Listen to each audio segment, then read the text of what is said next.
Hey everybody, Hoosier Jedi here with another review for you. This time we're talking episode 15 of season 2 of Ultimate Spider-Man called Stand By Me. Now, for some reason this episode was shown out of order. We're way past where episode 15 should have been. I have no idea why this happened, but it's just the quirks of television. Anyway, overall, I can't really say that I enjoyed this episode. This is another one of those episodes where I just kind of kept feeling like, okay, is this over yet? So I can go and watch something else. Although I will say that the last couple minutes with Peter having that talk with Stan Lee, I mean that really did somewhat redeem the story, but not really enough to make it that enjoyable. Honestly, the story in general I thought was just seriously weak. It's basically, I mean, Spider-Man, two regular teenagers, and an old man with a mop are able to take down the Lizard. And yeah, okay, it's eventually revealed at the end that Stan Lee is one of the original Shield agents. Blah blah blah. It's still dumb. This feels like an episode of Scooby-Doo, really, and not even in a good way. And of course, then over the course of the story, there's some ridiculous stuff like apparently Peter does not remember any of the Amazing Friends or Nick Fury's phone numbers, and doesn't think to maybe use Harry or MJ's cell to call them, or any of one of the other numerous phones that would unquestionably be in the school. So yeah, there's of course no. I mean, it's just ridiculous that he wouldn't have found some way to get help. I mean, okay, well, there's really no point in going over that. As I've said, the majority of this episode is just kind of junk, and it sort of falls down under the weight of, hey, it's Stan Lee. And, those little cameos we have by him in the earlier episodes, those are fine. But when the whole episode becomes, hey, it's Stan Lee, it really doesn't work. I mean, the last episode of the 90s Spider-Man cartoon, it really had... It was basically a hey, it's Stan Lee episode. And that was really not a great way to cap off what had otherwise been a really, really darn good Spider-Man show. And there they played Stan fairly straight. Here Stan is, well, not to be too meta about it, but a cartoon character. I mean, real life Stan Lee is like 90-something years old. So this Super Stan routine that he has going on this episode, it doesn't really work. But what does work is the little conversation that he and Peter have at the end.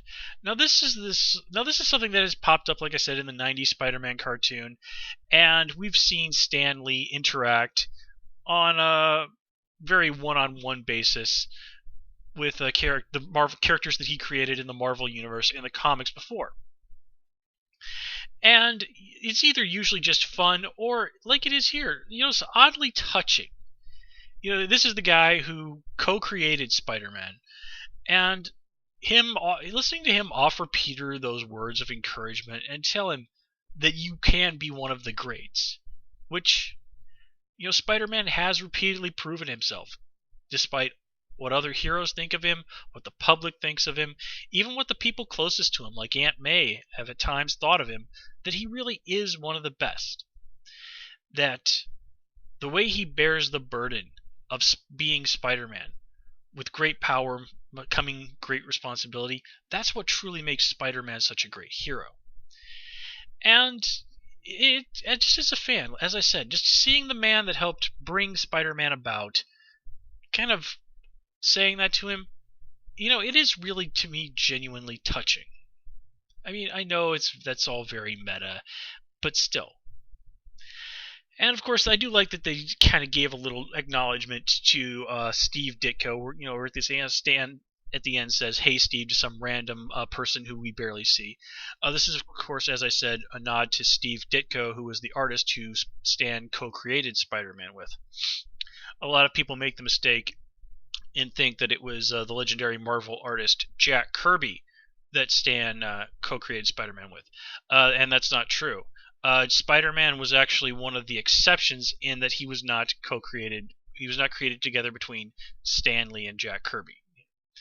But of course, Steve Ditko is pretty notorious for being a recluse these days. Actually, he's been notorious for being a recluse for quite a long time. So it's really not a surprise that we don't get anything more than just some random person giving Stan a thumbs up. But still, I do like the fact that they did acknowledge that. Steve Ditko does sort of often get forgotten as one of the co-creators of Spider-Man. And apart from that, as I said, I really don't have a whole lot to say about this episode. Now, it was really...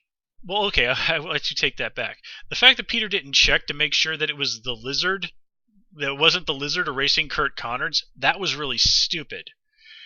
But, honestly, that whole situation, something that could have been extraordinarily dramatic and, very, very heartbreaking, was just basically completely killed by the whole lead up to it being, as I said, a Scooby-Doo episode. And while the stuff with Stan at the end did somewhat salvage it, as I said, it just wasn't enough. Basically, at the end of the day, they really shot themselves in the foot with this episode. If they'd played it straight as just a more regular episode, then I could kind of see that. If they'd really just sort of made Stan a little bit more of a regular person and focus more on the conflict of Peter trying to hide his secret identity from MJ and Harry and unknowingly from Stan, then I think it would have been a much stronger episode. But we got what we got. And hopefully, I believe its next episode is the season finale, so we'll see what happens there. Anyway, guys, that's all I got for you this time around. As always, please comment, rate, and subscribe. And until next time, take care and have a good one.